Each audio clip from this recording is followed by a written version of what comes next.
За пенициллийн үйлдвэрлэх үйл явц. За үйлдвэрүүдэд бичил биетний амьдрах тохиромжтой нөхцөлийг бүрэн хангасан том хэмжээний биореактор буюу бид нар ферментерч гэж нэрлэдэг. За ийм тусгай савнд нян эсвэл мөөгөнцрийг хийж за тус бүрдэн тохирсон тэжээлийн орчин нэмж өсвөрлээд бид нар өөртөө хэрэгцээтэй бүтээгдэхүүнийг үйлдвэрлэх ийм үйлдвэрлэлүүд бол сүүлийн үед бол маш их хөгжсөн байх нэ. За ферментер буюу биореакторт юу байх ёстой юм гэхээр нэгдүгüүрт нь тухайн бичил биетэнд шаардлагатай хүчил төрөгч байх нь. За хоол тэжээлийн нөөц нь байна. За тохиромжтой pH-ыг тохируулж өгнө, орчинг тохируулж өгнө. За мөн тохиромжтой температурыг бүрдүүлж өгсөн байх ёстой.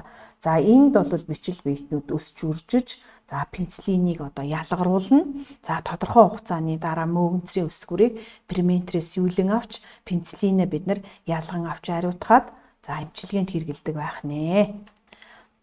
Пенициллинийг үйлдвэрлэх үйл явц. За бичил биетний тэжээл зориулан аль болох хямд төсөр, за голдуу хөдөө чухам болон цаас эслэгийн үйлдвэрийн сахарын агуулмжтай юм хаягдлуудыг ашигладаг. За мөөгөнцрийг амийн хүчил, нүүрс ус агуулсан будааны агшаамал маягийн ийм өнгөгүй шингэн орчинд өсгөрлөдөг. За энэхүү орчинг нь бол байнга хольж хутгаж бичил биетнийг хүчил төрөгчөөр хангаж өгөх шаардлагатай байдаг. За мөөгөнцрийн өсч ургах хугацаа бол 15-аас 24 цаг орчим байдаг. За үүний дараа бидний өсгөрлсөн мөөг маань пенициллинийг ялгаруулж эхэлдэг гэсэн үг байна. За антибиотик үйлдвэрлэх хурд нь сахарын хангамжаас шалтгаалдаг. За сахар ихтгэх юм бол бас ихээр бий болохгүй. За сахар багдчих юм бол бүрч бий болохгүй жишээтэй. За ийм учраас биореакторта сахарынхаа хэмжээг заавал тохируулж өгөх шаардлагатай байдаг байна. За пенициллийн үйлдвэрлэх үйл явц бол нэг ойролцоогоор 11 үе шаттайгаар явагддаг. За хамгийн нэгдүгüүрт нь бид нэр мөөгөнцрийн омгоо сонгож аавна. За үүнийг лабораторийн нөхцөл 15-аас 24 цаг орчим ургуулнаа. За хамгийн нэгдүгüүрт нь яах нь энэ зурган дээр бол харагдаж байна тийм ээ. Мөөгөнцрийнхаа омгийг сонгож аваад за тэгээд тэрнгээ лабораторийн жижиг ферментерт өсгөрлөн гэсэн үг байна. За лабораторийн жижиг ферментер бол ойролцоогоор 10-аас 15 литр орчим ийм жижиг ферментер байдаг. За энэний дараагаар 3 дугаарт нь бол бид нэр үйлдвэрийн том ферментерт шилжүүлэн суулгадаг. За энэ дээр харагдаж байна. За энэ үйлдвэрийн том ферментерт өсгөрлж байгаа үйл явцаа бид нэр scale up гэж бас нэрлэдэг байна. За үйлдвэрийн том ферментерийн хамгийн гол учир нь гол юм нь юунд байх хэвээр юм бэ гэхээр ферментерт бол заавал агааржуулалт оруулах юм хэсэг байх ёстой гэсэн үг байна.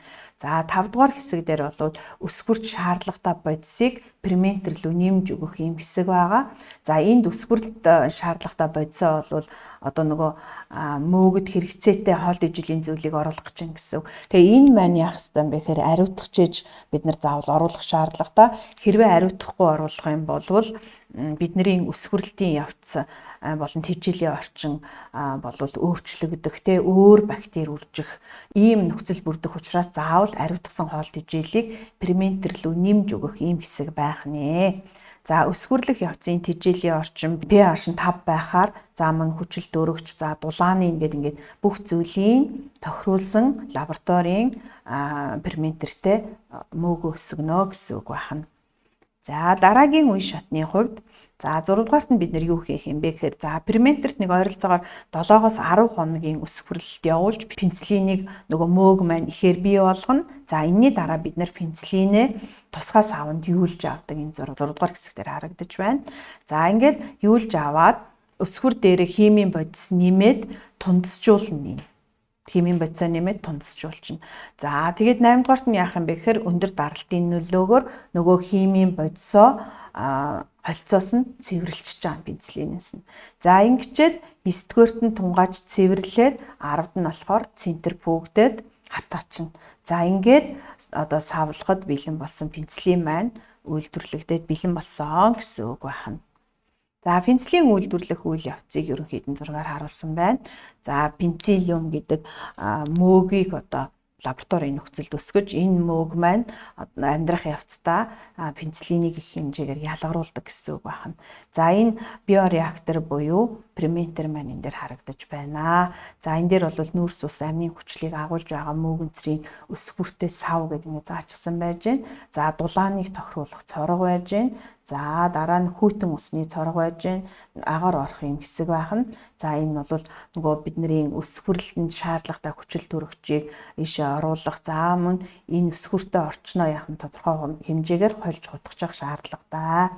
За ингээд ферментац дууссаны дараа өсвөрөөс одоо нөгөө пенцилинээ ялгаж авах цорго байна гэсэн үг байна. За пенцилийн үйлдвэрлэх үйл явцыг бид нэр ерөнхийд нь өсвөрлөх үе, цэвэрлэх үе гэдэг нөгөө 11 үйл явцаа бас ялгаж болох нь байна. За өсвөрлөх үед бол ургуулах, лабораторид өсвөрлөх, үйлдвэрт өсвөрлөх, за агааржуулах, бодис нэмэх, юулах гэсэн энэ процессууд маань орох нь байна. За дараагийн цэвэрлэх үед болохоор тундасжуулах, шүүх, тунгаах, центр бөгдөх, за савлах гэсэн энэ үйл явцууд орох нэ. За 2018 оны Яшийн D хувилбар дээр пенцилийн үйлдвэрлэлийн талаар ийм асуулт даалгавар орж ирсэн байгаа. За пенцилины үйлдвэрлэлд ямар бичил биетнийг ашигладаг вэ гэсэн ийм асуулт даалгавар байгаа. Энэ бол одоо амархан шууд сонгох даалгавар байгаа учраас хүүхдүүд та нар шууд мэдж байгаа. За мөөгийг ашигласан тийм ээ бидний хувьд бол за бичил биетний өсөж үржих нөхцөлийг хангасан үйлдвэрийн зориулалтаа том хэмжээний өсвөрийн савыг юу гэж нэрлэдэг вэ гэсэн ийм асуулт даалгавар байна. За энэний хувьд бол ферментер буюу бид нэр биореактор гэж нэрлэж байгаа. За тэгэхээр пенцилийн үйлдвэрлэлтэй холбоотой 18 онд нэг ийм асуулт орж ирсэн байсан. За тэр асуулт даалгаврыг оруулаад за сонголт бол одоо нөгөө мэдлэг ойлголтыг шалгасан юу вэ гэсэн асуулт байсан учраас та нарт хүүхдүүд та нарт амархан байгаа байхаа гэж бодож байна.